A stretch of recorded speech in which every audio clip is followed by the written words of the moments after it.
Welcome again on your YouTube channel geography by Tushar Tyagi. तो यहाँ पर हम बात करेंगे आरपीएससी आपका आरएसएमएसएसबी 11th क्लास की जो एनसीईआरटी है, sorry board of secondary education Rajasthan की जो ओल्ड बुक है उसके बारे में। तो फर्स्ट ऑफ ऑल बात कर लेते हैं मेरे बारे में। तो मैं हूँ तुषार त्यागी और मैं अनअकैडमी एक्स एजुकेटर रहा हूँ आरपीएससी कैटेगरी का।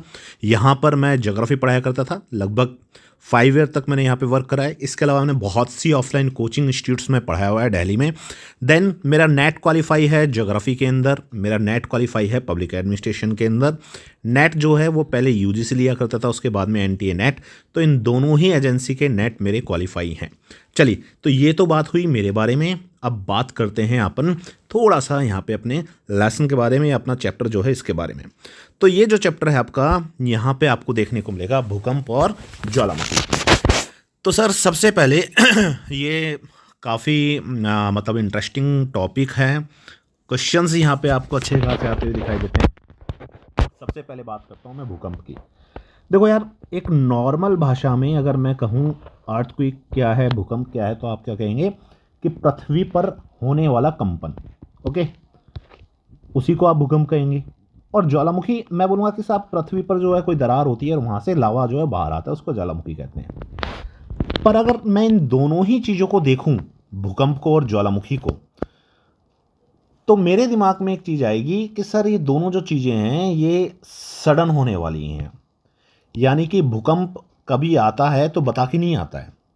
जैसे लाइक आपने देखा होगा, गूगल मैप पे आप देखते हैं तो वहाँ पे आपको कई बार पता लग जाता है कि साहब आज बारिश होने वाली है। कई बार आप देखते हो मौसम विभाग जो है वो चेतावनी दे देता है प्राय कि अगले 2 घंटों के अंदर भारी वर्षा होने वाली है, या अगले 2 घंटों के अंदर भारी आपका तूफान आने वाला है, तेज़ हवाएं चलने वाली हैं।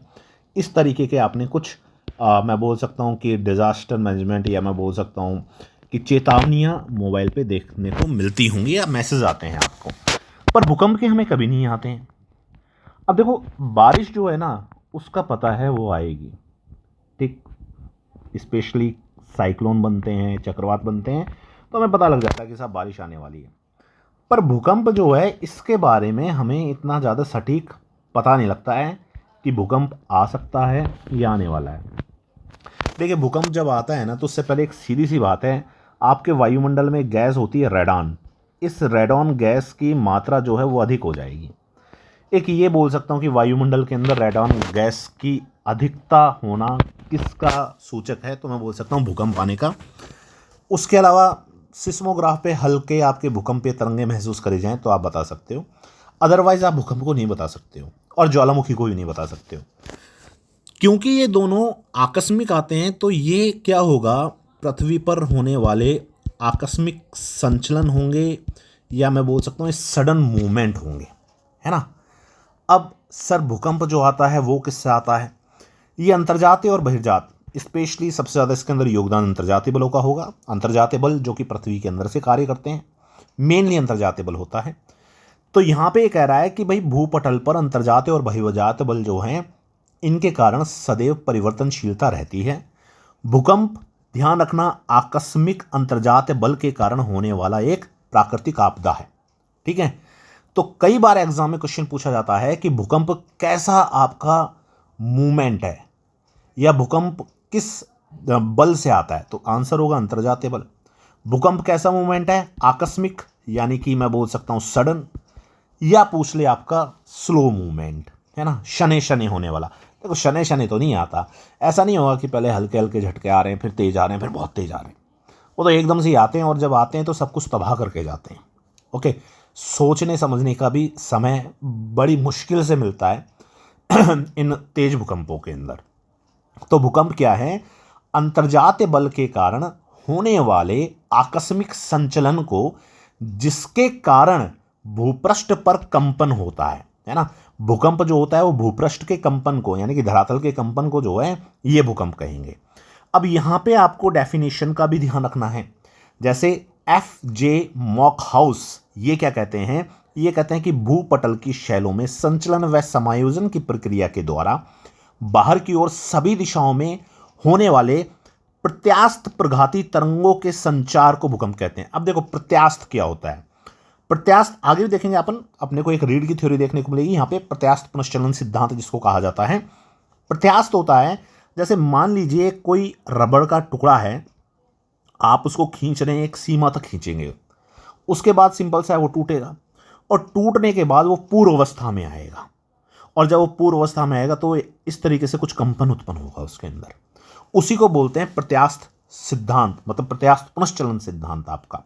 तो प्रत्यास्थ प्रघाती तरंगों के संचार को भूकंप कहा जाता है। ये कौन कह रहे हैं? ये कह रहे हैं आपका मॉकहाउस कह रहे हैं। साधारण शब्दों में भूकंप को इस प्रकार परिभाषित किया जा सकता है कि भूकंप भूगर्भिक शक्तियों के परिणाम स्वरूप धरातल के किसी भाग में उत्पन्न होने वाले आकस्मिक कंपन को कहते हैं। मतलब कुल मिला के बात यह है कि धरातल पे होने वाला जो आकस्मिक कंपन या संचलन है, ये भूकंप कहलाया जाएगा। और भूकंप और ज्वालामुखी किससे आते हैं? अंतर्जातीय बलों से। दो बल होंगे, अंतर्जातीय बल और बहिर्जातीय बल। अंतर्जातीय बल पृथ्वी के अंदर से काम करते हैं, और बहिर्जातीय बल जो है वो बाहर से काम करते हैं। जैसे फॉर एग्जाम्पल आप बोल सकते हो हिमनद, हिमनद धरातल को काट रहे हैं, नदियाँ, नदियाँ धरातल को काट रही हैं, या तेज गति से चलने वाली वायु, ठीक है, ये सारे कौन से कार्य हैं? बहिर्जातीय बल हैं। ये सारी की सारी फोर्सेस जो काम करती हैं, ये धरातल के ऊपर से काम करती हैं। ऐसा तो है नहीं कि ज़मीन के अंदर से काम कर रही हैं। अगर मैं बोलूं आपसे कि साहब हिमनद के कारण जो है वो पृथ्वी के अंदर खड्डे हो गए हैं या पृथ्वी पर भूकंप आ रहे हैं, अरे सर कैसी बात कर रहे हो? पॉसिबल ही नहीं है, संभव ही नहीं है ना। क्यों? क्योंकि हिमनद जो है ये प्रभाव डाल सकता है केवल ऊपरी भाग पर, आंतरिक भाग पर किसी भी तरीके का ये प्रभाव नहीं डाल सकता है। तो भूकंप जो होगा वो क्या होगा? अंतर्जातीय बल के कारण होने वाला आकस्मिक संचलन जो है ये कहलाया जाएगा भूकंप। और ये संचलन कहाँ पे होगा? ये कंपन कहाँ होगा? ये होगा दोस्त धरातल पे, जमीन के अंदर नहीं होगा ये कंपन, क्योंकि भूकंप हमेशा धरातल पे ही महसूस करे जाते हैं। अब बात करते हैं भूकंप की उत्पत्ति के कारण क्या क्या हैं। अब भूकंप की उत्पत्ति के तो किसी क्षेत्र की समस्थिति में अस्थायी रूप से उत्पन्न असंतुलन से भूकंप आता है। समस्थिति, अब देखो यार हमारी पृथ्वी है, ये पहले ही पढ़ चुके आप, सियाल जो है वो सीमा पे निर्बाध रूप से तैर रही है। अब धरातल का ऊपरी भाग जो है ये संतुलन तो बनाए हुए है ना। आप कहीं पे देखो, कहीं पे ऊंचे ऊंचे पर्वत हैं, कहीं पे पठार हैं, कहीं पे गहरी गहरी झीलें हैं। तो समरूपता तो नहीं है ना धरातल पे, एक सा तो नहीं है, प्लेन तो नहीं है ये। तो अब जब ये ऊपर वाला भाग है, ये कहीं ना कहीं तो ये संतुलन बना के बैठा हुआ है, ठीक है। फॉर एग्जाम्पल एक पानी का जहाज है तो वो संतुलन बनाए रखता है, वजन इस तरीके से डिस्ट्रीब्यूट रहता है कि उसका संतुलन बना रहे। उसी तरीके से हमारे धरातल पर वजन जो है वो इस तरीके से वितरित है, जैसे ऊंचे पहाड़ हैं, पर्वत हैं, ठीक है, पठार हैं, तो ये जो है संतुलन बनाए हुए हैं। ये संतुलन भी कई बार आपका बिगड़ जाता है। तो जब संतुलन जो है, ये असंतुलन जो होता है, इसकी वजह से पृथ्वी अपने आप को, धरातल जो अपने आप को संतुलित करने की कोशिश करता है, एक बार कंपन आता है इसके अंदर, तो जो चीज़ें उठी हैं वो नीचे बैठ जाती हैं, जो नीचे बैठी हैं ऊपर उठ जाती हैं, संतुलन आ जाता है उस वजह से, ठीक है। तो धरातल की संतुलन व्यवस्था में असंतुलन उत्पन्न करने वाले निम्नलिखित कारक होते हैं। कौन कौन से होते हैं? सबसे पहला है भ्रंशन। तो भ्रंश के कारण भूकंप आते हैं। भ्रंश मैं बोल सकता हूँ भूगर्भिक शक्तियों के द्वारा तनाव व संपीड़न के कारण चट्टानों में आपका चटकन या दरार, इसको आप बोलते हो भ्रंश। सिंपल सा है, जहाँ पे भी तनाव होगा वहीं पर आपकी दरार आएगी। जहाँ पे भी चट्टानों में तनाव, टेंशन, खिंचाव होगा, मान लो एक हिस्सा इधर जा रहा है, एक हिस्सा इधर जा रहा है, दरार आएगी। सिंपल सी बात, उससे भूकंप आएगा आपका। ज्वालामुखी बच्चा जानता है कि भाई साहब ज्वालामुखी क्रिया जो होती हैं तो इससे भूकंप आता है आपका। तो ज्वालामुखी उद्गार में तीव्र वेगवती गैसेज जो हैं ये पृथ्वी के अभ्यंतर से बाहर की तरफ प्रकट होती हैं, धक्का लगाने की कोशिश करती हैं, जिससे भूपटल पर कंपन पैदा होता है। हिमालय के लिए भी एक चीज़ यही कही जाती है कि यहाँ पे कई बार जो है वो मैग्मा बाहर आने की कोशिश करता है। देखो हिमालय विश्व का सबसे ऊंचा पर्वत है, ज्वालामुखी नहीं मिलेगा हिमालय पे आपको, भूकंप आते हुए दिखाई देते हैं, तो वहाँ पे भी एक कारण ये बताया जाता है हिमालय क्षेत्र में। जलीय भार, तो कुछ विद्वान ये बोलते हैं कि भाई साहब आपने कृत्रिम रूप से बांध बना दिए हैं, अब जब बांध बनाती हैं तो उससे आपका ये संतुलन जो है बिगड़ गया है, और जब ये संतुलन बिगड़ गया है तो उसकी वजह से जो है भूकंप आपके आ रहे हैं। जैसे सबसे अच्छा उदाहरण दे रखा है महाराष्ट्र के अंदर कोयना, ठीक है। 1967 के अंदर महाराष्ट्र में जब अर्थक्वेक आया, भूकंप आया, उन्होंने कहा कि यार प्लेट टेक्टोनिक सिद्धांत के अनुसार तो मतलब प्लेट टेक्टोनिक तो आप बाद में आ रही हैं, ये कह रहे हैं कि मतलब ये जो क्षेत्र है आपका, ये तो ऐसा क्षेत्र है जो कि निष्क्रिय रूप से, मतलब भूगर्भिक रूप से निष्क्रिय है, यहाँ पे इतनी ज़्यादा एक्टिविटी नहीं हो रही है, फिर भूकंप कैसे आया यहाँ पे?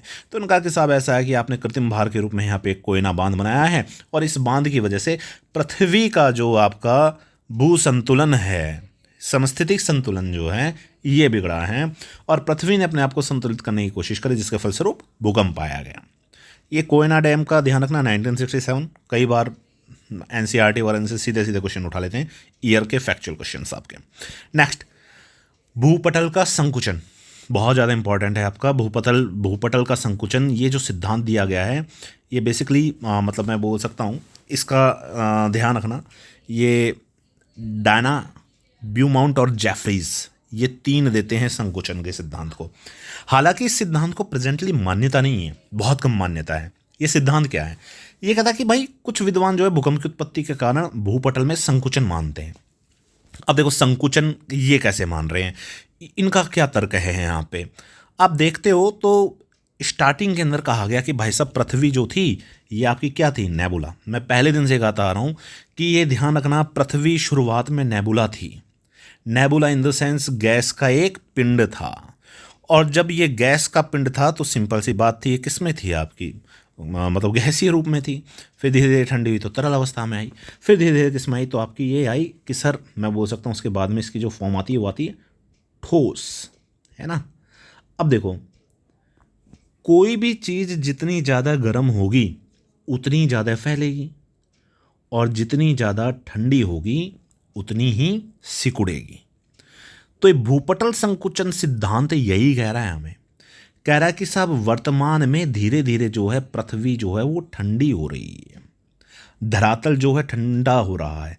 मतलब इस पे पर्वत निर्माण का भी मतलब आपका दिया हुआ है सिद्धांत, तो ये भी आप ध्यान रखना। हालांकि इसको मत नहीं है आज की डेट में, पर फिर भी आप याद रखना, क्योंकि क्वेश्चन बन जाता है कि भूकंप के संबंध में भूपटल संकुचन सिद्धांत किसके द्वारा प्रस्तुत किया गया है, कौन इसके समर्थक रहे थे आपके। तो ये कहते हैं कि पृथ्वी के तापक्रम में निरंतर विकिरण की क्रिया के फलस्वरूप ह्रास हो रहा है। ये भी आपको पता है कि साहब पृथ्वी जो है इसके अंदर चट्टानों में रेडिएशन होता है, और रेडिएशन होता है तो उसके फलस्वरूप जो है धरातल से विकिरण जो है मतलब उससे ऊष्मा बाहर निकलती हैं। ध्यान रखना, विकिरण लगभग बराबर हो रहा है। धरातली चट्टानों का जो विकिरण होता है वो अंतरिक्ष में डायरेक्ट चला जाता है, पर आंतरिक भाग का जो विकिरण है, विकिरण इन द सेंस कि यहाँ पे रेडियो एक्टिव तत्व हैं अपने पृथ्वी में, और जब ये ऊष्मा को विसर्जित करते हैं, निकालते हैं, तो आंतरिक भाग की ऊष्मा पृथ्वी के अंदर ही रह जाती है, ये बाहर नहीं निकल पाती है। परंतु धरातलीय चट्टानें जो हैं वो विकिरण के द्वारा ये क्या कर रही हैं, ऊष्मा को बाहर निकाल रही हैं, जिसके फलस्वरूप ये तेजी से ठंडी हो रही हैं। यही कारण भी कई बार बोल दिया जाता है कि जैसे जैसे पृथ्वी के अंदर जाओगे तो इस विकिरण के कारण अंदर की तरफ तापमान में वृद्धि अधिक होती है। क्योंकि यहाँ पे एक तर्क दिया गया था कि साहब अगर मतलब पृथ्वी की आंतरिक ऊष्मा का क्या कारण है, क्या कारण है पृथ्वी के अंदर जो है तापमान अधिक पाया जाता है, तो उन्होंने कहा कि भाई रेडियो एक्टिव पदार्थ हैं चट्टानों में, और वो विकिरण उत्सर्जित करते हैं, उनसे विकिरण होता है, जिसके फलस्वरूप ऊष्मा जो है उसका निर्माण होता है, और आंतरिक भाग में इसी वजह से ऊष्मा अधिक है। फिर कहा गया कि भाई साहब ये बताओ फिर धरातल में क्यों नहीं है, क्या धरातल की चट्टानें विकिरण नहीं करती हैं, क्या धरातल की चट्टानों में रेडियो एक्टिव पदार्थ या तत्व नहीं है? इन्होंने कहा है, परंतु धरातल की चट्टानों की जो ऊष्मा है वो अंतरिक्ष में विसर्जित हो जाती है। तो यानी कि धरातल की चट्टानें अंतरिक्ष में ऊष्मा को विसर्जित कर रही हैं, विकिरित कर रही हैं, जिसके फलस्वरूप इनका तापमान जो है वो तेजी से कम हो रहा है। अब जब कम हो रहा है, ठंडी हो रही है, तो धीरे धीरे संकुचित भी होंगी, सिकुड़ेंगी भी आपकी, है ना। कोई भी चीज़ ठंडी होती है तो सिकुड़ती है। अब देखो सिकुड़ेगी ना तो ऐसे इस तरीके से यहाँ पे पपड़ी बननी शुरू होगी, और इसी संकुचन के कारण भूकंप जो है वो आएंगे। तो इस क्रिया में शीघ्र व तीव्रता से होती है तो भूकंप व उत्पन्न होते हैं। ध्यान रखना, संकुचन सिद्धांत डायना, ब्यूमाउंट और जेफरीज, ठीक है, डायना, ब्यूमाउंट और जेफरीज, मतलब ये क्वेश्चन देखा हुआ है मेरा एनटीए जैसे पेपर के अंदर भी। नेक्स्ट और लास्ट ईयर आप ग्रेड फर्स्ट का पेपर देखना दोस्त, सेकंड ग्रेड के पेपर देख लेना, इन पे कुछ टॉपिक्स पे ऐसे ऐसे डायरेक्ट जो है ना क्वेश्चंस बनते हैं। समस्थिति समायोजन, देखो समस्थिति समायोजन या इसको बोल दो आप आइसोलेटिक एडजस्टमेंट बोल दीजिए। तो ये कह रहा है कि साहब यहाँ पे स्पेशली सामान्यतः भूपटल में विविध भूआकर के पर्वत, पठार, मैदान, महासागरीय गर्त संतुलन बनाए हुए हैं। ये अभी थोड़ी देर पहले मैंने कही थी बात आपसे। और जब अपरदनकारी क्रियाओं के द्वारा निक्षेपित मलबे से समुद्री क्षेत्र में भार अधिक होता है। देखो इसको भी समझ लेते हैं क्या कहानी है, बिकॉज ये तो सब पढ़ ही लेंगे जो आपके सामने है। समस्या आती है इनको समझने के अंदर थोड़ी सी, है ना। सिंपल सा है कि मान लीजिए अपने पृथ्वी पर अपने को क्या देखने को मिल रहा है, पर्वत देखने को मिल रहे हैं, या अपनी पृथ्वी पर अपने को पठार जो है ये देखने को मिल रहे हैं, है ना। जैसे मान लिया मैंने कि साहब ये पर्वत है और फिर ये मैदान है और फिर ये इधर ये अपना एक समुद्र है। ओके, अब पर्वत से नदी चली और नदी ने इस पर्वत को काटना शुरू करा, अपरदन करना शुरू करा, यहाँ से चट्टान वगैरह लेके आएगी, मैदान में जमाएगी, और ये नदी इस मिट्टी वगैरह को, और जो मतलब इसके अंदर चट्टानों में खनिज हैं, जैसे बात कर लेते हैं अपन सोडियम क्लोराइड की, सोडियम सल्फेट की, है ना, नमक वगैरह, ये सब लाके चट्टानों को मतलब घोल के पानी के अंदर और ये समुद्र में जमा कर रही हैं। कुछ घुलनशील तत्व भी हैं और अघुलनशील तत्व भी हैं, दोनों हैं इसके अंदर। तो चट्टान जो हैं ये धीरे धीरे टूट के कहाँ जा रही हैं, समुद्र की तली में जा रही हैं। तो यानी कि पर्वतों का वजन कम हो रहा है और ये समुद्र नितल क्षेत्र जो हैं इनका वजन जो है वो बढ़ रहा है ना। तो यहाँ से क्या होता है, एक असंतुलन उत्पन्न होता है और जिसके फलस्वरूप क्या है, भूकंप आते हैं। देखो ये 7.1 का कोई डायग्राम बता रहा है, ये डायग्राम है। तो ये कह रहा है कि भाई उत्थान हो रहा है पर्वतों के अंदर इस तरीके से आपका, और फिर अपरदन क्रियाएं कारक कर रही हैं और ये मलबे को निक्षेपित कर रही हैं, फिर यहाँ से अवतलन हो रहा है इस तरीके से। तो ये संतुलन बना हुआ है और जैसे ही बिगड़ता है तो उसकी वजह से क्या होता है, आपका भूकंप जो है वो आने शुरू हो जाते हैं कि भाई इस क्रिया में निक्षेपित मलबे से समुद्री क्षेत्रों पर भार अधिक हो जाता है। तो संतुलन व्यवस्था में क्षणिक रूप से असंतुलन होने से भूकंप आते हैं। हिमालय पर्वतीय क्षेत्र में प्राय भूकंप इसी कारण से आते हैं, ये बताया गया है इसमें। इंपॉर्टेंट है प्रत्यास्थ पुनश्चलन सिद्धांत, ध्यान रखना, प्रोफेसर FS रीड, ठीक है, रीड का सिद्धांत करते हैं इसको। इलास्टिसिटी रिबॉन्ड थ्योरी या प्रत्यास्थ पुनश्चलन सिद्धांत कहा गया है। भूपटल संकुचलन सिद्धांत डाना ब्यूमाउंट जेफरीज। प्रत्यास्थ पुनश्चलन सिद्धांत FS रीड। अब रीड महोदय क्या कहते हैं, ये कहते हैं कि साहब शैल जो है ना, चट्टान जमीन के अंदर जो हैं वो रबर की भांति हैं, एक सीमा तक खिंचती हैं। अब देखो ऐसा नहीं है कि आप धरातल पे सोचोगे भाई साहब हम चट्टानों को खींच ले रबर की तरह खींचेंगे, ना।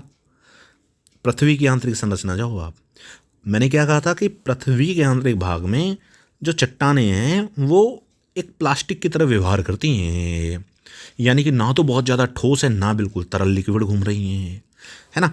तो ये एक सीमा तक खींचेंगी, अंदर टेंशन है या आपका विपरीत दिशा में कहीं पे बल लग रहे हैं। अब खींचेंगी तो खींचने के बाद भाई साहब एक सीमा पे आके टूटेगी भी, ऐसा तो है नहीं खींचती जाएगी रबर की तरह, कितना भी खींच लो इसको टूटेगी। और जब टूटेगी तो ये पुनः पूर्व अवस्था में आएगी। जैसे एक रबर बैंड को खींचते हैं और टूटने के बाद में वो पूर्व अवस्था में, पहले तो खिंचता जाएगा फिर सिकुड़ के वापस छोटा हो जाएगा। तो जब पूर्व अवस्था में आएगा तो इस तरीके से उसमें कंपन होगा। इसी को कहा गया प्रत्यास्थ पुनश्चलन सिद्धांत। तो कहते हैं कि जब टूटे भूखंड पुनः खिंचकर अपना स्थान ग्रहण करते हैं तो इससे भूकंप उत्पन्न होता है। प्लेट टेक्टोनिक थ्योरी प्रेजेंटली सबसे ज़्यादा मान्य है भूकंप आगमन के अंदर, और आपको पता है कि अभिसारी, अपसारी और संरक्षित तीनों क्षेत्रों पे भूकंप आपको देखने को मिलते हैं। अन्य कारण, तो अन्य कारणों के अंदर गैसों का फैलाव, भूस्खलन, समुद्र तटीय भागों में भूभागों के टूटने का कारण, ये कुछ कारण देखने को मिलते हैं। ठीक है, कहीं पे कंदरा छत ढह जाती हैं, ये हल्के फुल्के प्रभाव हैं। उसके अलावा मानवीय कारकों के अंदर आप बोल सकते हो आणविक विस्फोट कर रहे हैं, खनन क्षेत्र में विस्फोट कर रहे हैं, कई जगह बहुत गहरे ड्रिल कर रहे हैं, है ना। अब बात करते हैं भूकंपीय विज्ञान की, सिस्मोलॉजी। ये बेसिक सी बात है, कई बार पूछता है भूकंप अध्ययन को क्या कहा जाता है, तो सिस्मोलॉजी कहा जाता है। भूकंप अंकन किस पे करा जाता है, तो सिस्मोग्राफ पे करा जाता है। तो भूकंप विज्ञान में भूकंपीय तरंगों का सिस्मोग्राफ द्वारा अंकन करा जाता है। बेसिक सा क्वेश्चन, सिंपल क्वेश्चन है, मैं उम्मीद नहीं करता ग्रेड फर्स्ट जैसे पेपर के अंदर इस क्वेश्चन की। आगे, भूकंप भूगर्भ में जिस स्थान पर भूकंप की उत्पत्ति होती है उसे भूकंप मूल, ध्यान रखना जमीन के अंदर क्या होगा, मूल, ठीक है। और भूकंप मूल के समकोण पर भूकंप का केंद्र, यानी कि जैसे मान लो जमीन के अंदर भूकंप उत्पन्न हुआ, इसको बोला मूल, इसके समकोण पर यानी कि धरातल पर, मूल के 90 डिग्री के कोण पर या समकोण पर उपस्थित धरातल पर, है ना, धरातल पर उपस्थित वह क्षेत्र जो कि भूकंप मूल के समकोण या 90 डिग्री के कोण पे है, उसको भूकंप केंद्र भी कहा जाता है। ठीक है, ये आपको यहाँ पे ध्यान रखना है। कह रहा है भूकंप मूल के समकोण पर भूकंप का वह केंद्र होता है जहाँ पे भूकंपीय तरंगों का सबसे पहले अनुभव होता है। सॉरी, इसको केंद्र नहीं, इसको बोलते हैं अपन अधिकेंद्र, है ना, इसको बोलते हैं अपन अधिकेंद्र। ये ध्यान रखना। एपिसेंटर जो है ये ध्यान रखना है आपको। Epicentre and focus, yes, focus होगा ज़मीन के अंदर और जो केंद्र और अधिकेंद्र जो होगा वो होगा आपका धरातल पे। एक शब्द इसके लिए और यूज़ करा जाता है, अधिकेंद्र हो गया है और मूल हो गया, केंद्र हो गया, यस, एक ही बात होगी। अधिकेंद्र बोल दो, केंद्र बोल दो, है ना, या आप इसको एपिसेंटर बोल दो। फोकस ज़मीन के अंदर, तो मतलब भूगर्भ में वह स्थान जहाँ पे भूकंप की उत्पत्ति होती है उसे भूकंप मूल कहते हैं। ध्यान रखना, मूल हमेशा ज़मीन में होगा। और भूकंप मूल के समकोण पर भूकंप का वह केंद्र होता है जहाँ पे भूकंपीय तरंगों का सबसे पहले अनुभव होता है, वह स्थान अधिकेंद्र या एपिसेंटर के नाम से जाना जाता है। मूल सदैव ज़मीन में और मूल के ऊपर जो होगा वो होगा आपका केंद्र या अधिकेंद्र। ठीक है, इसके लिए आप वर्ड यूज़ कर सकते हो एपिसेंटर। मूल के लिए फोकस सबसे पहले 90 डिग्री के कोण पे ही महसूस होगा, पहले वाले लेसन में मैं आपको बता चुका हूँ। अब भूकंप जो आता है तो भूकंप मूल के आघात उत्पन्न होने से शैलों में कंपन होता है जिससे तरंगें उत्पन्न होती हैं। तरंगों के चलने की विधि व गति के अनुसार भूकंपीय तरंगों को 3 भागों में विभाजित करा जाता है। अब ये भी देख लेते हैं कि साहब ये 3 जो हैं कौन कौन सी तरंगें अपने को देखने को मिलती हैं भूकंप के दौरान। तो देखो, भूकंप जब आता है ना तो मेनली ये 3 तरीके की तरंगें आपको आती हुई या महसूस होती हुई इसके अंतर्गत दिखाई देंगी। अब 3 कौन कौन सी हैं साहब? 3 अगर आप देखते हो तो आपको एक तो दिखाई देगी सबसे पहले P, फिर आपको दिखाई देगी S, फिर आपको दिखाई देगी L। ये 3 तरंगें होती हैं PSL। P तरंगें, इन्हें P वेव्स, प्राइमरी वेव्स या प्राथमिक तरंग भी कहते हैं। अब भूकंप मूल ज़मीन में हमेशा, अब देखो ये इसके 90 डिग्री पर धरातल पर अवस्थित वह क्षेत्र जहाँ पे सर्वप्रथम भूकंप महसूस हुआ है, अधिकेंद्र या केंद्र, या इसको एपिसेंटर भी कहा जाता है। ये यहाँ पे इसलिए महसूस हो रहा है, देखो सबसे कम दूरी जो है ना ये यहीं होगी 90 डिग्री के कोण पे। बाकी आप देखो ये दूरी ज़्यादा होती जा रही है धरातल पे, है ना। अब देखो पी तरंगे प्राइमरी तरंगे। अब एक चीज़ का ध्यान रखना, मैंने ऐसे याद रखा है, पी से होता है प्रकाश। ये प्रकाश के समान नहीं होती, ये होती हैं ध्वनि के समान। पी तरंगे कैसी होती हैं? ध्वनि के समान। अब देखो यहाँ पे दे रहा है, ये पी तरंगे बता रहा है ध्वनि के समान। कैसे? पहले तो इनमें संपीड़न हो रहा है आपस में, देखो यहाँ पे, फिर ये वापस पीछे जा रही हैं, है ना, वापस पीछे जा रही हैं, मतलब सिकुड़ रही हैं, फिर पीछे जा रही हैं। तो ध्यान रखना, जो पी तरंगे हैं ना ये व्यवहार करती हैं ध्वनि तरंगों के समान। ध्वनि तरंगे नहीं होती हैं, ये ध्वनि तरंगों के समान इनका व्यवहार होता है। ये कंपन करती हुई चलती हैं, इसलिए इनको कंप्रेस वेव या संपीड़ित वेव्स भी कहा जाता है। ये भी आपको ध्यान रखना है। औसत गति 6 से 13 किलोमीटर प्रति मैं बोल सकता हूँ आपका यहाँ पे सेकंड होती है। ध्यान रखना, पी तरंगे जो होंगी तो इनकी गति जो होगी ये सर्वाधिक होती है, परंतु आवृत्ति सबसे कम होती है, फ्रीक्वेंसी सबसे कम होती है। यानी कि ए पॉइंट से बी पॉइंट में पहुंचने में ये आपका, मैं बोल सकता हूँ, बहुत कम समय जो है ये आपकी लगाती हुई दिखाई देंगी। आवृत्ति यानी कि फ्रीक्वेंस ये इनकी बहुत कम होगी। गति सर्वाधिक और आवृत्ति सबसे कम, यानी कि 1 सेकंड में जो है ना इस तरीके से कंपन ये बहुत कम होता है इनके अंदर। फलस्वरूप नुकसान कम होगा। गहराई से आती हैं इसलिए इनको पातालीय तरंग भी कहा जाता है ना। अब देखो पी वेव्स जो है ना संपीड़न करती हुई, अब आप सोचो यार आपके घर को है ना कोई ऐसे हिला रहा है कंप्रेस करके, ऐसे ऐसे इस तरीके से कोई हिला रहा है, जैसे यहाँ पे आपको हिलता हुआ दिखाई दे रहा है। ये इमेज देखिए आप, यहाँ पे आपको दिखाई देगा इस तरीके से आपका घर जो है वो हिल रहा है। तो आपसे कोई पूछेगा यार कोई ज़्यादा नुकसान हो सकता है क्या? मैं बोलूँगा सर देखो इस तरीके से तो मेरे घर को हिला लो, कोई ज़्यादा नुकसान नहीं होगा। या कोई खड़ा आदमी उसको आप धकेल रहे हो, इधर उधर हिला रहे हो, झंझोड़ रहे हो, नहीं गिरेगा, मुश्किल है थोड़ा सा उसका गिरना। तो ये पी वेव्स जो हैं इस तरीके से आपका संपीड़न करती हुई चलती हैं, कोई ज़्यादा नुकसान नहीं होता है इनसे। ठोस तरल गैस तीनों में चली जाती हैं। पृथ्वी के कोर का ध्यान जो है मतलब कोर का ज्ञात जो है हमें इन पी वेव्स से ही होता है। पी वेव्स के बाद आती हैं एस वेव्स, है ना। ध्यान रखना पी और एस जो है ना दोनों की दोनों आपकी अवतल होंगी, दोनों की दोनों अवतल महसूस होती हैं पृथ्वी के अंदर। अब देखो क्या हुआ कि भूकंप मूल से तरंगे उत्पन्न हुई भूकंप की आपकी, जैसे मान लिया यहाँ से उत्पन्न हुई मूल से, तो सबसे पहले जो तरंग आई वो कौन सी आई आपकी? पी आई, पी निकली। ये धरातल पे सबसे तेज गति है ना, सबसे पहले ये महसूस होगी धरातल पे। अब इसके बाद में उत्पन्न हुई कौन सी, मतलब साथ साथ ही हो जाएंगी, एस भी उत्पन्न हो जाएगी। पर देखो पी और एस में अंतर क्या है? पी की आवृत्ति जो है ना वो कम है इस तरीके से,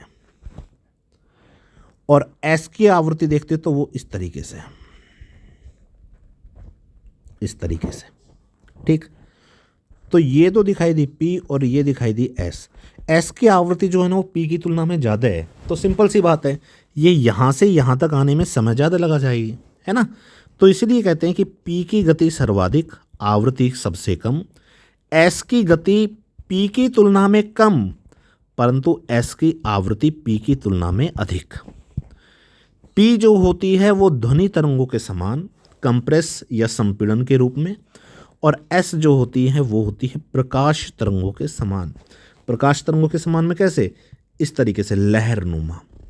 तो कई बार ये भी बोल देता है निम्नलिखित में से कौन सी भूकंपीय तरंगों के अंदर आपको अपनति व अभिनति देखने को मिलती हैं। अपनति होता है ऊपर उठता हुआ भाग और अभिनति नीचे बैठता हुआ भाग। लहरनुमा या अपनति अभिनति देखने को मिलती है, मालूंगा सर एस तरंगों में देखने को मिलती हैं। सबसे बड़ा इसका क्या होगा कि साहब ये आपका तरल में से नहीं चल सकती हैं, है ना। ये तरल भाग के अंदर प्राय लुप्त हो जाती हैं, तो ये आउटर कोर जो है ना अपना पृथ्वी का वहाँ लुप्त हो जाएगी।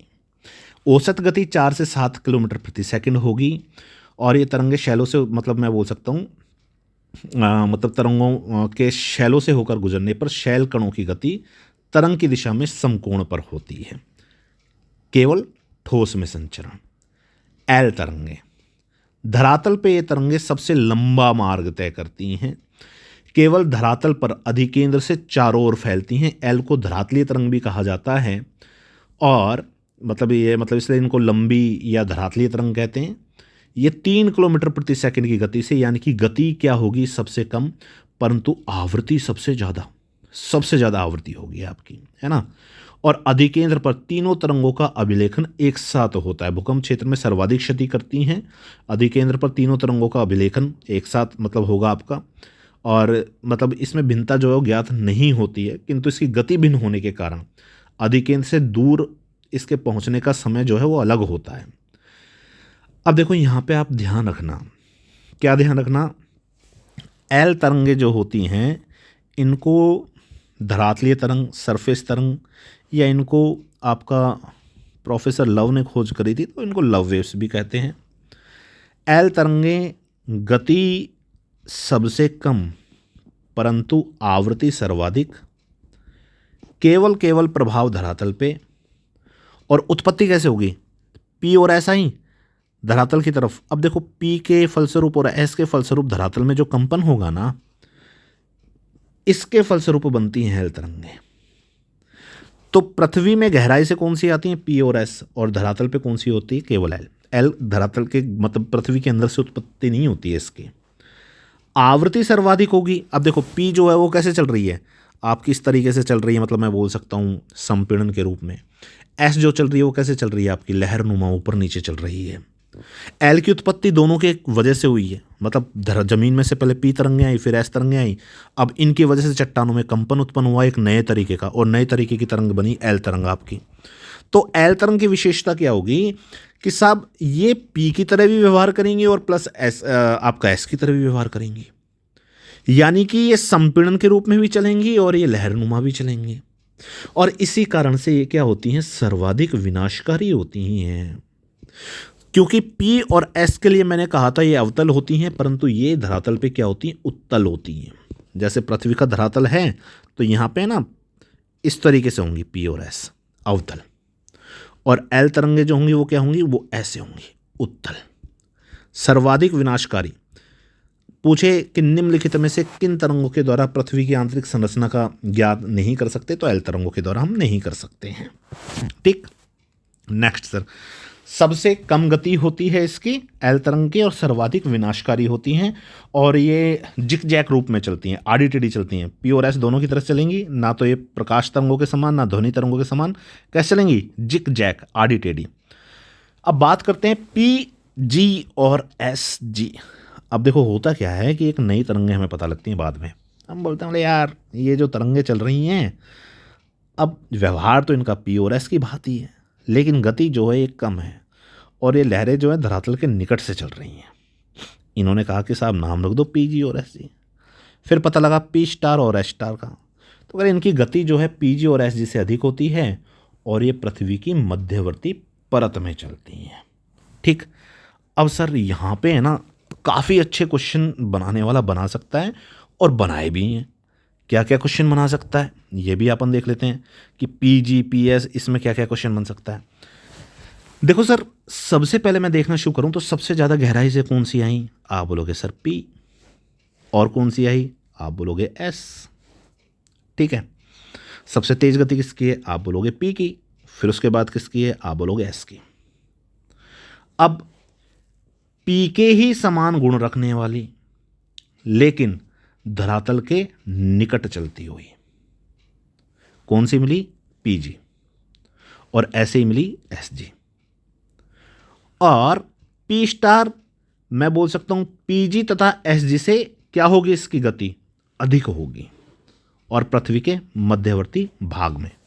यानी कि मैं क्या बोल सकता हूं, मैं बोल सकता हूं कि सब पी के बाद में जो आएगी वो कौन सी आएगी आपकी, मैं बोल सकता हूं पी की गति सबसे तेज, फिर उसके बाद किसकी, पी स्टार की। क्योंकि पी स्टार जो है इसकी गति पी जी और एस जी से क्या होती है, थोड़ी सी आपकी तेज होती है। ठीक है, यानी कि इससे कम किसकी होगी, इससे कम होगी आपकी पी जी की। ओके, ये इस तरीके से आप गहराई के अनुसार भी इनको रख सकते हैं। यहाँ पे आप स्पष्ट रूप से देख लीजिए, आपको यहाँ पे लिखा हुआ दिख रहा है कि सबसे ज़्यादा गहराई से पी आ रही है, फिर उसके बाद कौन सी आ रही है, उसके बाद कम गहराई से आ रही है पी स्टार, फिर कौन सी आ रही है, फिर आ रही है पी जी, और इसी तरीके से एस, देन उसके बाद में एस स्टार, देन उसके बाद में एस जी। अब इनकी अगर गतियों की बात करी जाए तो मैं गतियों में क्या बोल सकता हूँ, मैं गति में ये बोल सकता हूँ कि सर मेरे को सबसे ज़्यादा जो गति दिखाई देती हैं वो इन तरंगों के अंदर दिखाई देती है किसकी, आप बोलोगे सबसे ज़्यादा दिखाई देती है मेरे को पी की। पी के बाद फिर मुझसे पूछे कि साहब पी के बाद सबसे ज़्यादा गति जो है वो किसकी पाई जा रही है, तो आप बोलोगे सर पी के बाद में सबसे ज़्यादा जो गति है वो पाई जा रही है आपकी पी स्टार की। फिर उसके बाद में आप बोलोगे सर दिखाई दे रही है पी जी की। फिर उसके बाद में फिर मैं बोलूँगा कि साहब एस की। फिर उसके बाद में मैं बोलूँगा कि सर मेरे को दिखाई दे रही है एस स्टार की। फिर उसके बाद में मैं बोलूँगा कि साहब मेरे को दिखाई दे रही है यहाँ पे आपका एस जी की। ठीक है, ये आप गति ध्यान रखना, पी के बाद में आपका एस, ठीक, या वैसे रखूँ पी के बाद पी स्टार और पी जी, फिर उसके बाद में एस स्टार और एस जी, है ना। ये इस तरीके से आपको ध्यान रखना है। गहराई के अनुसार सबसे ज़्यादा गहराई से पी, फिर उसके बाद में पी स्टार मध्यवर्ती गहराई से आ रही हैं, और फिर आपका कम गहराई से पी जी, उसी तरीके से एस स्टार मध्यवर्ती गहराई से, और आपका एस जी थोड़ा सा धरातल से, सबसे ऊपर धरातल में एल। ठीक है, प्लीज़ ये क्रम आप ध्यान रखेंगे। अब भूकंप के प्रकार तो देखो बच्चों वाली बात है। भूकंप कैसे हो सकते हैं? मैं बोल सकता हूँ कि साहब कृत्रिम भूकंप मानवीय क्रियाओं से आपके होंगे, खदान खोद दी, परमाणु विस्फोट कर दिए, आणविक परीक्षण कर दिए। प्राकृतिक भूकंप ज्वालामुखी के कारण होने वाला भूकंप जो होगा ये आपका। फिर विवर्तनिक भूकंप, प्लेट टेक्टोनिक से होने वाले भूकंप आपके देखने को मिलते हैं। ध्यान रखना कि विवर्तनिक भूकंप जो है ना, ये अधिक गहराई से उत्पन्न नहीं होते हैं, है ना। जैसे कैलिफोर्निया के अंदर कैलिफोर्निया रिफ्ट वैली जो है आपको दिखाई देगी, यहाँ पे होने वाले भूकंप ये सारे के सारे अपने अपसारी और अभिसारी सीमा क्षेत्र हैं। संतुलन मूलक भूकंप तो जहाँ पे नवीन मोड़दार पर्वत क्षेत्र देखने को मिलते हैं, वहाँ पे आपको संतुलन मूलक भूकंप देखने को मिलेंगे। पूछते हिमालय में कैसे भूकंप आते हैं? संतुलन मूलक भूकंप आते हैं। प्लूटोनिक भूकंप, प्लूटोनिक भूकंप किनको कहा जाता है? धरातल पर अत्यधिक गहराई से आने वाले भूकंप को प्लूटोनिक भूकंप या पाताली भूकंप कहते हैं। ऐसे भूकंप की उत्पत्ति तथा शक्ति के बारे में बहुत कम ज्ञान होता है। ध्यान रखना, पी और एस तरंगे इन्हीं में से ही उत्पन्न होती हैं लगभग। आपका प्लूटोनिक की परिभाषा ही होगी बहुत ज़्यादा गहराई से आपका। अब स्थिति के अनुसार स्थल पे आने वाले, महाद्वीपों पे आने वाले आपके स्थलीय भूकंप, समुद्र क्षेत्र पे आने वाले समुद्री भूकंप आपके कहलाए जाएंगे, जिसके फलस्वरूप सुनामी की उत्पत्ति होती है। भूकंप के विश्व वितरण की बात करी जाए तो मैं बोल सकता हूँ आपका विश्व में सर्वाधिक भूकंप जो आते हैं वो रिंग ऑफ फायर पे आते हैं, या प्रशांत महासागरीय मेखला जो है यहाँ पे आते हैं। उसके अलावा आप सेकंड आपको देखने को मिलती है भूमध्य सागरीय पेटी, इसको बोल सकते हो, जो कि हिमालय तक आ रही है। और तीसरा आपको देखने को मिलेगा अंध महासागरीय पेटी आपका। ठीक, ये कुछ क्षेत्र देखने को मिलते हैं। तो यहाँ पे सबसे पहले परिप्रशांत मेखला या रिंग ऑफ फायर की मैं बात कर लूँ तो रिंग ऑफ फायर में आपको क्या दिखाई देगा? स्पेशली ये सबसे विस्तृत भूकंप होते हैं। तो विश्व के 2/3, ध्यान रखना 63% रिंग ऑफ फायर पे सबसे ज़्यादा 63% भूकंप आएंगे प्रशांत महासागरों के चारों तरफ। यहाँ पे आपको नवीन वलित पर्वत, ज्वालामुखी क्षेत्र और विनाशकारी प्लेट, यानी कि मैं बोल सकता हूँ प्लेट टेक्टोनिक थ्योरी के अनुसार प्लेटों की अभिसारी या अभिसरण सीमा जो है ये देखने को मिलती है। विनाशकारी स्लेट, अभिसारी या अपसर मैं बोल सकता हूँ अभिसरण जो है वो होता हुआ दिखाई देता है आपका। अब इसका विस्तार कहाँ से कहाँ तक है, ये थोड़ा सा आपका सही सा क्वेश्चन यहाँ से निकल जाता है। मैं बोल सकता हूँ उत्तर तथा दक्षिण अमेरिका के पश्चिम तटीय क्षेत्र, एशिया में कमचकाटा प्रायद्वीप से पूर्वी एशिया के द्वीप तथा क्यूराइल, जापान, ताइवान और फिलीपींस तक आपका। कमचकाटा यहाँ दिखाई देगा आपको, यहाँ से लेकर के जापान, क्यूराइल जो है यहाँ तक आपको दिखाई देती है ये आपकी, है ना। नेक्स्ट सर, मध्य अटलांटिक कटक, तो अंध महासागर के अंदर ये देखने को मिलती हैं। विस्तार मैं बोल सकता हूँ कि ये सब आपका स्पेशली अंध महासागर के अंदर अटलांटिक कटक के सहारे, और पश्चिमी द्वीप समूह से लेकर ये आपका बॉवेट, पश्चिमी द्वीप समूह से लेकर के दक्षिण में बॉवेट द्वीप तक। इसके लिए ना कई बार ये बोल देते हैं कि ऊपर आइसलैंड से लेकर के बॉवेट द्वीप तक, ये भी कई बार पूछ लेता है कि मध्य अटलांटिक कटक जो है इसका विस्तार कहाँ से कहाँ तक है। तो मैं बोल सकता हूँ कि ये जो है पश्चिमी द्वीप समूह से लेकर के दक्षिण में बॉवेट द्वीप या आइसलैंड से लेकर के बॉवेट द्वीप तक विस्तृत है। एक शाखा नील नदी घाटी यानी कि अफ्रीका की महान भ्रंश घाटी जो है यहाँ तक विस्तृत है। भूकंप मूलतः रूपांतरण भ्रंश के निर्माण, प्लेटों के अपसरण और ज्वालामुखी क्रियाओं के कारण आते हैं। बहुत यहाँ पे भूमध्य रेखा पर सर्वाधिक भूकंप आते हैं। अब देखो यहाँ पे है ना, ये ध्यान रखना, क्वेश्चन पूछा गया है कि ग्रेट रिफ्ट वैली में किस प्रक्रिया के दौरान भूकंप आते हुए दिखाई देते हैं? रूपांतरण भ्रंश, है ना, ये आप ध्यान रखेंगे यहाँ पे। नेक्स्ट, अफ्रीका महाद्वीप के अंदर जो है ये आपको भूकंप ग्रेट रिफ्ट वैली के अंदर किस भ्रंश के फलस्वरूप आते दिखाई देते हैं?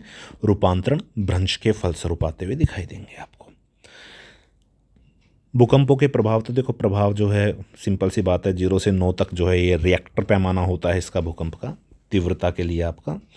और स्पेशली यहाँ पे एक चीज़ और ध्यान रखेंगे आप कि इसमें 0 से 9 बिंदु होते हैं रिएक्टर में, है ना, भूकंप की तीव्रता नापने के लिए। अब आगे का प्रत्येक एक बिंदु पिछले के एक बिंदु से 10 गुना अधिक और तीव्रता तथा 6 गुना अधिक ऊर्जा पैदा करता है। अब देखो, मान लो जैसे यहाँ पे अपने को कहा इसने 0 से 9 तक, 0 से आप आए 1 पे, तो 1 पे जो आएगा ना ये इससे 10 गुना अधिक। फिर 1 से 2 रिएक्टर पे, 2 रिएक्टर पे जो आएगा ये इससे वापस मतलब 1 की तुलना में फिर 10 गुना अधिक, हो गया 100। फिर 3 पे फिर 10 गुना अधिक, 1000। ये इस तरीके से बढ़ते चले जाते हैं। मतलब हर एक रिएक्टर पे है ना वो आपको 10 गुना अधिक तीव्रता दिखाई देती है और ऊर्जा जो है वो 31.6 गुना अधिक दिखाई देती है। अब ये तो हो गई तीव्रता। गहनता की बात, तो गहनता ध्यान रखना मर्केली स्केल जो है इस पे मापा जाता है।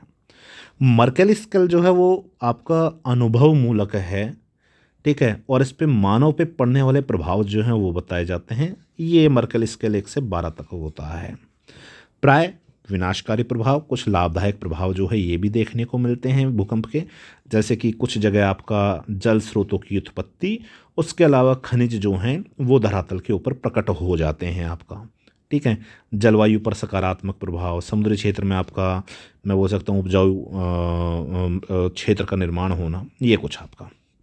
फिर बात करते हैं ज्वालामुखी की। नेक्स्ट इस पे आते हैं ज्वालामुखी। अब देखो चैप्टर ये काफ़ी मतलब लंबा है और इसको पूरा कर ही लेते हैं अपन। फिर उसके बाद में अपन क्लाइमेटोलॉजी पे आएंगे। दैन उसके बाद में मैं कोर क्वेश्चंस जो है ना उस पर बात करूँगा, क्योंकि इतना टाइम अब नहीं है ग्रेड फर्स्ट के लिए हमारे पास में। अब आते हैं अपन ज्वालामुखी पे। तो ज्वालामुखी क्या है? वही आपका सडन मूवमेंट है, आकस्मिक होने वाला संचलन है, जिससे भूपटल के कटक या दरार से गैस शैल पदार्थ तक तरल मैग्मा धरातल पे आए, है ना, इसको बोलेंगे ज्वालामुखी। तो वर्जिन मॉर्गन क्या कहते हैं? ज्वालामुखी वह क्रिया जिसके अंतर्गत पृथ्वी के भीतर तथा बाहर प्रकट होने की सभी क्रियाएं सम्मिलित की जाती हैं। तो ज्वालामुखी क्रिया एक व्यापक शब्द है जिसमें शैल पदार्थ की उत्पत्ति, प्रवाह, निक्षेप व ठंडा होकर ठोस होने की प्रक्रिया सम्मिलित है। अब यहाँ पे कह रहा है उद्गार के अनुसार सक्रिय जहाँ पे लगातार ज्वालामुखी आ रहा है। सुसुप्त ज्वालामुखी वर्तमान में नहीं आ रहा है, सोया हुआ, भविष्य में आने की संभावनाएं हैं। शांत या मृत, भविष्य में किसी भी प्रकार की संभावनाएं नहीं हैं। उद्गार के स्वरूप, केंद्रीय उद्गार यहाँ से आ सकता है या दरारी उद्भेदन इससे हो सकते हैं। केंद्रीय उद्गार मैं बोल सकता हूँ ये तीव्र उद्गार होते हैं और दरारी उद्भेदन जो हैं वो आपके शांत उद्भेदन होते हैं। तीव्रता के अनुसार जो सबसे आपका तीव्र ज्वालामुखी होता है वो होता है हवाई तुल्य, फिर होता है स्ट्रोम्बोली, फिर होता है वल्केनियन, फिर होता है पीलियन और फिर एक देखने को मिलता है आपको प्लिनियन, है ना। ये ध्यान रखना, हवाई तुल्य, स्ट्रोम्बोली, वॉल्केनियन, पीलियन आपका। नेक्स्ट सर यहाँ पे अब देखना शुरू करते हैं।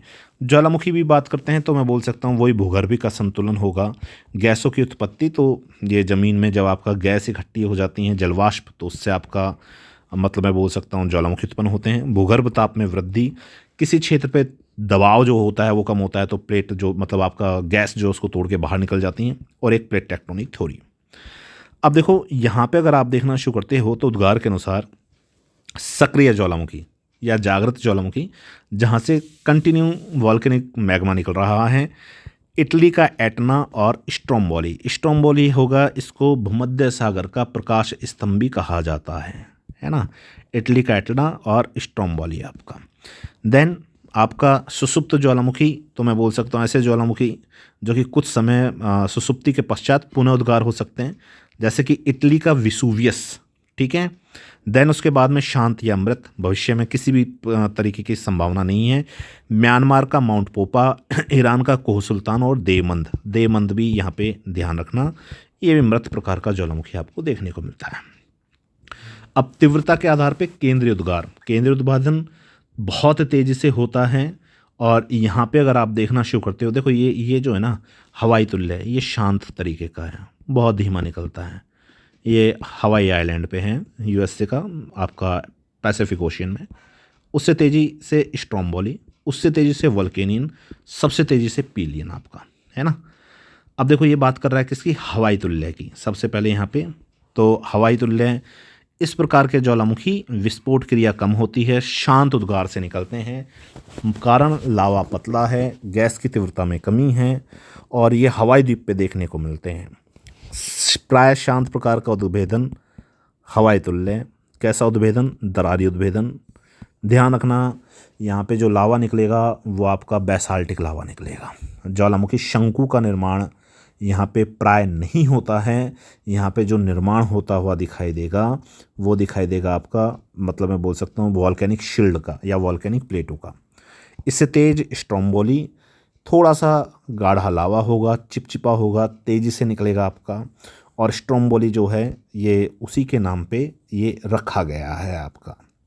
देन वॉल्केनियन, तो इस प्रकार का ज्वालामुखी थोड़ा सा भयंकर होता है और यहाँ पे धाल और राख और धूल से भरी गैसों के कारण काले बादल और फूल गोभी जैसी ऊंचाई दिखाई देती हैं। लिपारी द्वीप समूह जो देखने को मिलता है, इटली का सिसली पे आपको लिपारी द्वीप समूह देखने को मिलेंगे। वहीं पे वॉल्केनो नाम के ज्वालामुखी के आधार पर इसका नाम दिया गया है। पिलियन मैं बोल सकता हूँ ये सबसे ज़्यादा विनाशकारी होता है और मार्टिन द्वीप देखने को मिलेगा आपको, उसके नाम पे इसका नाम रखा गया है। दरारी उद्भेदन, तो दरारी उद्भेदन लावा दरारों के माध्यम से बाहर आता है और लावा प्राय पतला होता है। और यहाँ पे मैं बोल सकता हूँ सामान्यतः वॉल्केनिक प्लेटों का निर्माण भारत के अंदर दक्कन का प्लेटो इसका सबसे अच्छा उदाहरण है। हवाई द्वीप भी इसका उदाहरण है दरारी उद्भेदन का, यहाँ पे भी आपका दरारी उद्भेदन होता है। अब ज्वालामुखी में निकलने वाले पदार्थ, ध्यान रखना सबसे ज़्यादा जलवाष्प, गैसेस के अंदर CO2, सल्फर डाइऑक्साइड, मतलब गैसेस में सबसे ज़्यादा यहाँ पे वाटर वेपर निकलती है। फिर carbon dioxide, sulphur dioxide, carbon monoxide ये निकलती हैं। देन उसके अलावा यहाँ पे आपको मैं बोल सकता हूँ ठोस पदार्थ, कुछ राख के टुकड़े। अब देखो ठोस पदार्थ के अंदर ऐसे बात करी जाए ना तो यहाँ पे टफ देखने को मिलेगा, ब्रेसिया देखने को मिलेगा, लैपिस देखने को मिलेगा। ये कुछ यहाँ पे पदार्थ या कण निकलते हैं। विश्व में वितरण, तो परिप्रशांत मेखला, वही भूकंप वाला आपको देखने को मिलेगा। देन मैं बोल सकता हूँ ये जापान में फ्यूजियामा देखने को मिल जाएगा, फिलीपींस का माउंट ताल, अमेरिका का शास्ता रेनियर ये यहाँ पे हैं। मध्यवर्ती मेखला के अंदर मैं बोल सकता हूँ यहाँ पे आपको माउंट पोपा, अल्बुर्ज, एटना, विसुवियस, स्ट्रोम्बोली ये देखने को मिल जाएंगे। और मध्य अटलांटिक कटक के अंदर ये महाद्वीपीय मेखला है, ये मध्य अटलांटिक कटक, तो वो ये आपको देखने को मिलेगा। यहाँ पे अटलांटिक कटक के सहारे दक्षिण में अटलांटिक महाद्वीप तक फैला हुआ है। हैकला, उसके अलावा आपका कटला, एसेनिस, सेंट हेलेना ये यहाँ पे देखने को मिलेंगे। देन पूर्वी मेखला की बात करी जाए पूर्वी अफ्रीका के अंदर, तो मैं बोल सकता हूँ इजराइल से होता हुआ लाल सागर तक, रिफ्ट वैली देखने को मिलती है, मेडागास्कर तक ये आपको विस्तृत देखने को मिलेगा। यहाँ पे किलिमंजारो, एल्गन, तिबेस्ती ये, और उसके अलावा आपको वॉल्केनिक हॉटस्पॉट क्षेत्र देखने को मिल जाएगा। हॉटस्पॉट क्षेत्र की अगर बात करी जाए तो ये देखने को मिलता है, ये आपका होगा हवाई आइलैंड पर। ये ऐसा क्षेत्र है हवाई आइलैंड जो किसी भी प्लेट पे नहीं है, फिर भी यहाँ पे ज्वालामुखी आपको आते हुए दिखाई देते हैं। प्लीज़ आपके लिए होमवर्क है, ये जितने भी वॉल्केनो हैं इनके कंट्री आप देखना, मे बी यहाँ से क्वेश्चन बन सकते हैं। प्रभाव बोल सकते हो रचनात्मक, धरातल पे निर्माण होता है, और दर्शनात्मक के अंदर कुछ क्षेत्र जो है वो टूटते हैं आपके। ओके, तो ये था आपका वॉल्केनो वाला चैप्टर। फिर नेक्स्ट अगले चैप्टर पे अपन बात करेंगे नेक्स्ट सेशन में, जहाँ पे बात करेंगे अपन प्रमुख स्थलाकृतियाँ, और यहाँ पे स्पेशली पर्वत भी देखेंगे, और उसके अलावा आपका पर्वतों के प्रकार देखेंगे विश्व के अंदर, और देन उसके बाद में अपन झील वगैरह ये, और फिर उसके बाद में नेक्स्ट चैप्टर जो है वो आपका आएगा अनाच्छादन। ये 2 चैप्टर हैं आई थिंक। इसके बाद में आपका अनाच्छादन, अपर्दन और इनकी स्थलाकृतियाँ ये भी आपके सिलेबस में हैं यहाँ पे। फिर उसके बाद क्लाइमेटोलॉजी पे आ जाएंगे। ये 2-3 चैप्टर अपन नेक्स्ट सेशन के अंदर अपन देखना शुरू करते हैं। तो उम्मीद है ये सेशन आपको अच्छा लगा होगा। अगर आपको ये वीडियो अच्छी लगी है तो प्लीज़ चैनल को सब्सक्राइब कीजिए, वीडियो को लाइक कीजिए और ज़्यादा से ज़्यादा शेयर कीजिए। बाकी हम फिर मिलते हैं कल एक नेक्स्ट सेशन में, जहाँ पे हम बात करेंगे कि हमारी पृथ्वी पर किस किस तरीके के पर्वत हैं, पर्वतों का निर्माण कैसे हुआ है, और इसके अलावा अपर्दन और आपका अपक्षय और निक्षेपण के फलस्वरूप कौन कौन सी स्थलाकृतियों का निर्माण हुआ है। तो फिर मिलते हैं, तब तक के लिए thank you, good bye and have a nice day.